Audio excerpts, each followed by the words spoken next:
How are you feeling? You got John Riggs here. How am I feeling? Well, I'm sick. Yeah, I've been sick for the last few days. I don't feel like I have a temperature, but my body is just in full atrophy. The positive thing about being sick, however, is it's letting me check out my backlog of games. You know, I've been watching a lot of anime recently. Just finished watching Tenchi Universe for the first time since the 90s. And it's given me an opportunity to play all these great games that I have on the Switch. Now, if you like the Switch, well, this is a fixture grip here, and this is the John Riggs edition.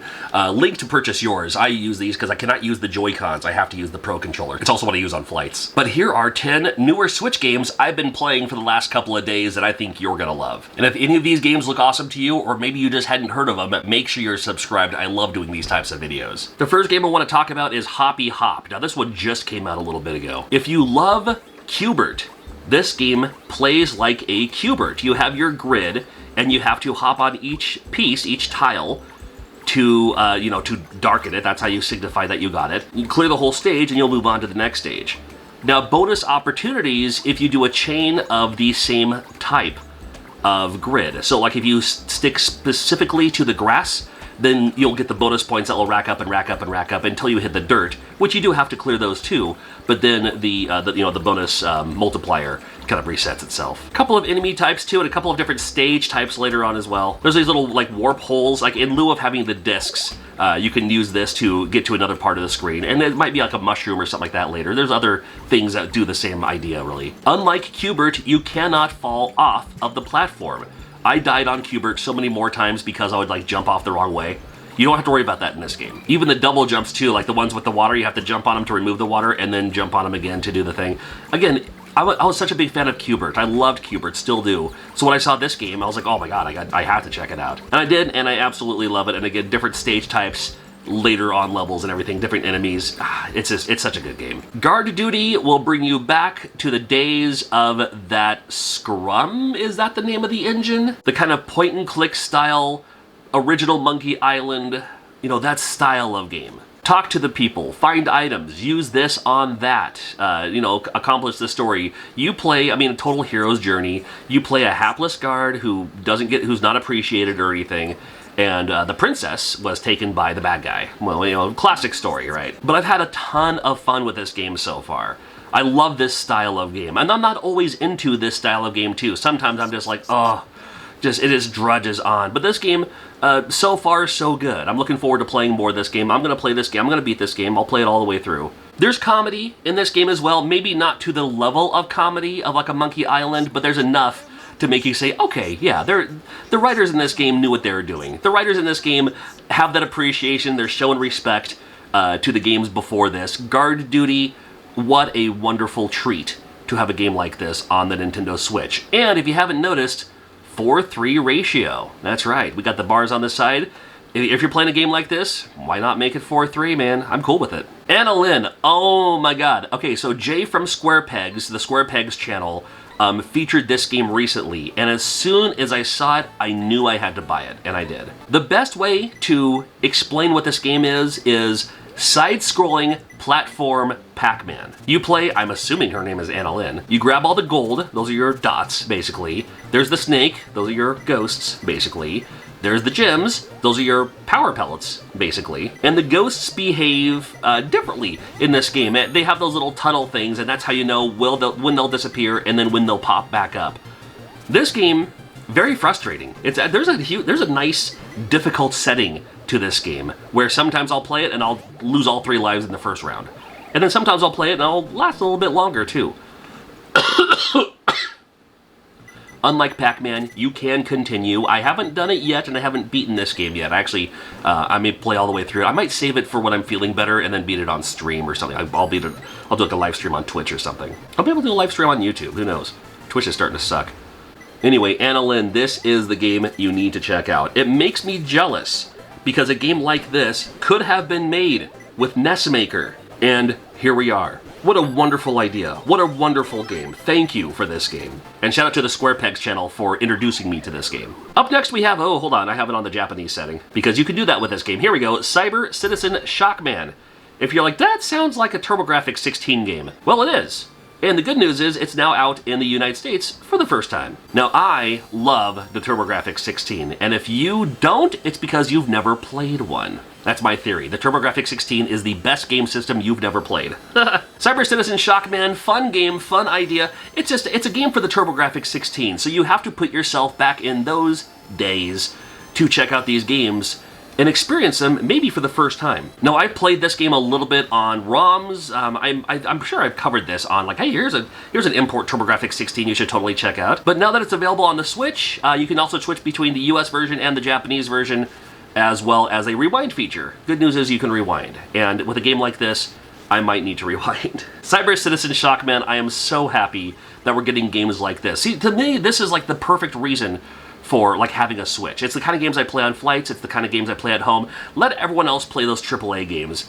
I just want to play these fun experiences that maybe I didn't get a chance to before. And then with things like Rewind, so I can just beat the game going through the motions. I'm not beating it. Well, I could, I suppose. It's what I gravitate to. This game's called Super Drunken Guy. Well, with a name like that, I had to pay for it. And I did, and I'm not entirely disappointed. Now, you see this game, and you're like, okay, this is someone's first attempt at making a Mario-style game. That may not be the case. That may not be the case. This game will not win graphics, sound, play control of the year. Not very tight, but he's also drunken, so whatever. But the idea behind it I thought was kind of fun. Now, you can pick up these beer bottles, and the more you pick up, the more the screen starts to wiggle a little bit, if you know what I'm saying. Now, these bottles are also your weapons, so in lieu of getting firepower, for instance, you can chuck these bottles at the enemies as a way to destroy them. Unfortunately, the more bottles you pick up, well, the more the screen starts doing its wiggly thing. This scene looks familiar. Have you seen a game? It's like an old Nintendo game that looks like this. If you know what it is, let me know in the comments. It looks so familiar. And don't worry too, also, sometimes instead of like beer bottles, there will be like a hangover cure, an antidote, whatever this is supposed to be. Gatorade, I don't know. That will make it so the screen starts being all wiggly and stuff like that too. And that's the other thing too, is you do not have to pick up the beer bottles. If you just want to jump on the enemy's heads, not have a projectile, man, that might be easier for you. But I don't know. It was a cheap game. It was called Super Drunken Guy. I had to check it out. Harkening back to the 16-bit 2D fighting games. Now, if you're from the day and you remember when Street Fighter II came out, well, that's when everyone else said, oh my god, we need to capitalize on this trend. And there were a bazillion Street Fighter II clones. This game reminds me of a game that would have come out during that time. And not in a bad way. Verdict Guilty is the name of this game. From Korea, it looks like. I can only assume, because those are like the names and the text and stuff like that. Total 16-bit 2D fighting game. I was like, well, we're not going to do Street Fighter, but we can have other characters. So you have these other characters. And again, it just plays like a 2D fighting game with similar style, special move controls and stuff like that. Verdict Guilty. Again, it's not Street Fighter 2 quality, but it's not supposed to be. And I did have a lot of fun playing through this game a couple of times as a couple of different characters. Ultra Hat Dimension are the kind of games I usually gravitate towards on flights. Like when I'm sitting in an airplane for a few hours anyway, I was just like, I just need a kind of puzzle game to zone out and just, my eyes start to cross a little bit, I start to drool a little bit, just to kind of zen-like status for myself. It's a puzzle game. You walk through and you grab the key and you open the door and you move on to the next stage with different gimmicks in the way of these style of games. And I mean, it's certainly the type of game I like. I'm a huge fan of puzzle games. Give me those cozy puzzle games any day of the week, man. I don't want to be frustrated. I mean, this game can get kind of frustrating sometimes, because sometimes you're like, where am I supposed to go? How am I supposed to get through this? But I don't need, all these special high-quality visuals. I don't need story. I don't need... just give me the game. Give me a fun game to play. And if this is up your alley, Ultra Hat Dimension might be worth checking out, man. I love games like this. Octo Curse is a perfect example of, I'll see a game that looks like it's probably a mobile game. It's probably an app, it's probably a mobile game. I'll be like, don't be pushing your mobile games on me. I don't play games on my phone. But when it's on the Nintendo Switch, I'm all about it. The game can be just as fun as it is on the phone. But it's like, no, my phone is for doing phone things, and my consoles are for doing video game things. So when I see a game that looks like this, which again, might be a mobile game, I don't know. I honestly don't know. But I was like, well, it looks cute, it looks fun, and I'm down for cute, cartoony, puzzle, platformer style games. Quick and easy levels. I love that. Yeah, Octo Curse. And you play as an octopus. How fun is that? Now, the other thing about this game to remember is when you start moving a little bit, you will continue to move. So just because you let go of the controller, you'll keep walking a little bit. So watch out for that. Octo Curse. The perfect kind of fun, pop it in and just be visually enjoyed with the colors and all that for a little while. How about Classic Racers Elite? Here's a game called Classic Racers Elite.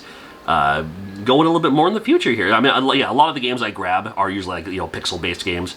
But this game, I mean, I'm down for fun little, driving games, and I like when they have, like, some nostalgia to them. Like all these new racing games with the newest, hottest, it's the 2023 with the whatever, I don't know anything about that.